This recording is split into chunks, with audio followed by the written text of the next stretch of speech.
Praise the lord. ప్రభువారు మీ అందరికీ శుభాభివందనాలు తెలియజేసుకుంటున్నాను. ఈ దినము దీనికి వాగ్దానం చూసుకున్నట్లయితే కీర్తన గ్రంథము 106వ అధ్యాయము మొదటి వచనం చూసుకుంటే, యెహోవా దయాళుడు, ఆయనకు కృతజ్ఞతాస్తుతులు చెల్లించుడి, ఆయన కృప నిత్యము ఉండును అని దేవునికి లేఖనం సెలవిస్తుంది.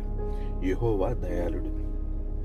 మనుషులు పొరపాట్ల మీద పొరపాట్లు, తప్పు మీద తప్పులు, అబద్ధాల మీద అబద్ధాలు, తప్పిపోవటాలు, చెడిపోవడాలు, చెదిరిపోవటాలు, అన్యాయంగా వ్యతిరేకులుగా మూర్ఖులుగా మారిపోతున్న ఎన్నో సందర్భాలు మనుషుల పట్ల దేవునికి కలుగుతున్నప్పుడు, దేవుడు ఎన్నోసార్లు నాశనం చేసేద్దాం అనుకున్నప్పుడు ఆయన మన మీద దయ చూపించాడు.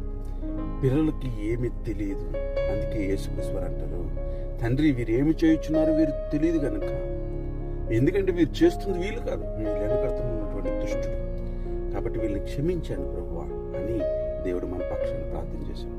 అటు ధన్యతలు